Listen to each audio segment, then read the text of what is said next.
மாண்புமிகு உறுப்பினர் செல்வகுமார் செந்தில்குமார். மாண்புமிகு பேரவைத் தலைவர் அவர்களே, மாண்புமிகு இதய தெய்வம் புரட்சி தலைவர் எம்ஜிஆர் அவர்களையும் மாண்புமிகு இதய தெய்வம் புரட்சி தலைவி அம்மா அவர்களையும் வணங்கி, மாண்புமிகு புரட்சி தமிழர் சட்டமன்ற எதிர்க்கட்சி தலைவர் ஐயா எடப்பாடியார் அவர்களையும் தங்களையும் மாண்புமிகு சட்ட உறுப்பினர்கள் அவர்களையும் வணங்குகிறேன். எனது வாணியம்பாடி சட்டமன்ற தொகுதி உள்ள காவலூரில் சுமார் 100 ஏக்கர் காட்டில் அமைந்துள்ள ஒளிவியல் தொலைநோக்கு ஆசியாவிலே 2வதும் இந்தியாவில் மிகப்பெரிய நட்சத்திர ஆராய்ச்சியில் நிபுணத்துவம் மற்றும் தனித்துவமான சிறப்பு கருவிகளையும் கொண்ட ஆய்வகம் அமைந்துள்ள பகுதியாகும். அதேபோல் இவ்வூராட்சியில் அழகான மலை சார்ந்த பகுதியால் கர்நாடக மாநிலத்திலிருந்து அதிக முதலீடுகள் மூலம் நிலங்கள் வாங்கப்படுவதாலும் சிப்காட் மற்றும் தொழிற்சாலைகள் மட்டுமே ஒரு பகுதியை வளமாக்கவும் அரசுக்கு வருவாய் ஈட்ட முடியாது என்ற காரணத்தை கருத்தில் கொண்டு ஆலங்காய் முதல் காவலூர் வரை சாலையை இருவழி சாலையாக மாற்றினால் அரசுக்கும் இவ்வூராட்சிக்கும் சுற்றுலா பயணிகள் மூலம் ரெசார்ட், ஹோட்டல்ஸ் மற்றும் பத்திரப்பதிவுகள் மூலம் அரசுக்கு வருவாயும், அதேபோல் அமைச்சர் அவர்கள் சொன்னதை போல் போலூர், ஜம்னாமத்தூர் வழியாக திருவண்ணாமலை, திண்டிவனம் போன்ற பகுதிகளுக்கு செல்ல நேரத்தையும் செலவினத்தையும் குறைக்கும் நோக்கத்தோடும், முக்கியமாக மாணவ செல்வங்களின் அறிவியல் ஆற்றலை மேம்படுத்த உதவும் என்ற சிந்தனையோடு இச்சாலையை ஆக்சுவலாக கடந்த ஆண்டு எங்கள் ஆட்சி காலத்தில் இருந்த 3.25 மீட்டர் ரோடு 5.5 மீட்டர் சிமெண்ட் சாலை மட்டும் அகலப்படுத்தி கொடுத்தோம். கிட்டத்தட்ட அப்போ இருந்து வனத்துறை மூலம் NOC வாங்குறதுக்காக முயற்சிகள் மேற்கொண்டு கிட்டத்தட்ட 5 வருஷமாக இந்த கோரிக்கையை வச்சுட்டுருவோம். ஏன்னா நாங்கள் பண்ணி கொடுத்ததுக்கப்புறம், ஏன்னா ஒரு ஊராட்சி மன்ற தலைவரே அதில் அந்த சாலையை கடக்க முடியாமல் பஸ் ஒதுங்கிறதுக்கு வழி இல்லாமல் ஒரு ஊராட்சி மன்ற தலைவரே அன்றைய காலத்தில் இழந்தோம். அப்படிப்பட்ட சாலை, இவ்வளோ முக்கியத்துவம் வாய்ந்த இந்த சாலையை அரசு கவனத்தில் கொண்டு மீண்டும் பரிசீலனை பண்ணி வனத்துறையிடம் அனுமதி வாங்கி கூடிய விரைவில் சாலையை இருவழி சாலையாக அமைத்து கொடுக்க வேண்டும் என கேட்டு, அதேபோல் பூங்குளம் ஊராட்சியில் புதூர் கூட்ரோடு முதல் பூங்குளம் வரை 3.75 மீட்டர் வித்தில் இருக்கிற ரோடை அகலப்படுத்தி கொடுக்கணும். ஏன்னா அங்கேயும் ஒரு கிட்டத்தட்ட 3-4 ஆக்சிடென்ட் ஆயிடுச்சு இந்த 3 வருஷத்துல. இப்பதான் இன்னொரு கேள்வி இருக்கு, மாண்புமிகு அமைச்சர்கிட்ட பதில் வாங்கி. ஒரு நிமிஷம் தான் ஐயா பேசிருக்கேன். இன்னொரு கேள்வி இருக்கு, ஒன்று மட்டும் சொல்லுங்க.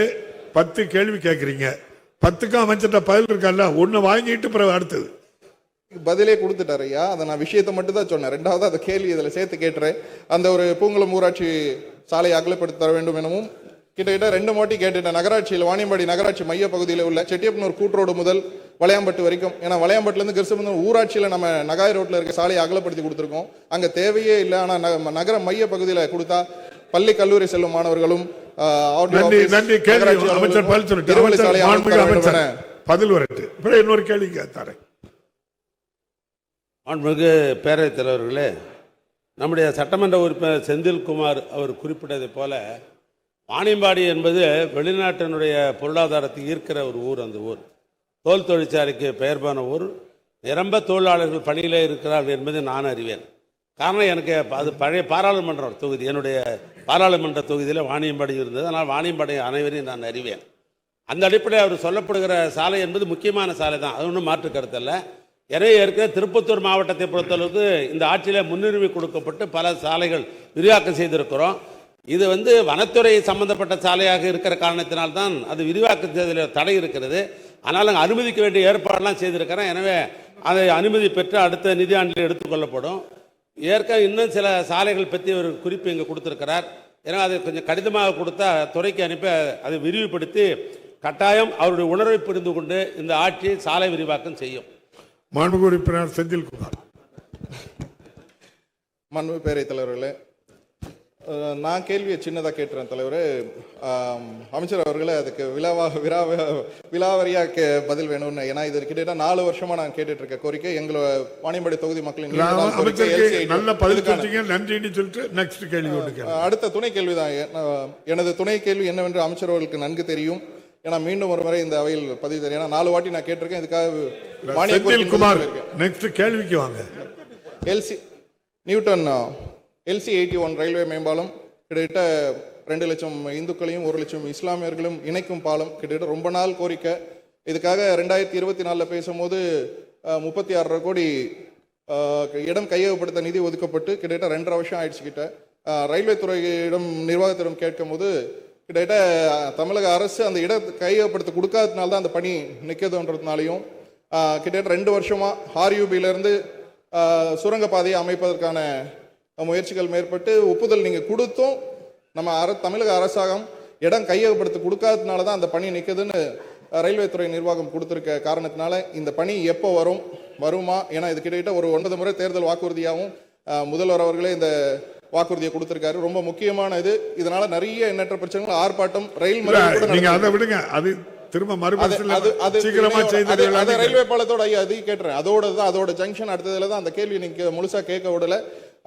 அந்த பகுதி அந்த ரயில்வே கேட்ல வர்றதுதான் அந்த சர்வீஸ் ரோடும் கூட. இதை கொடுத்தோம்னா இந்த பஸ் போக்குவரத்துக்கு நெரிசலை குறைஞ்சு பஸ் பள்ளி மாணவர்களும் ஆர்டிஓ ஆபீஸ், நகராட்சி அலுவலகத்துக்கு, டிஎஸ்பி ஆபீஸ் எல்லாம் ரயில்வே பாலமும் அதற்கு தொடர்ச்சியா இருக்கக்கூடிய சாலையும் சரி செய்யப்படும்.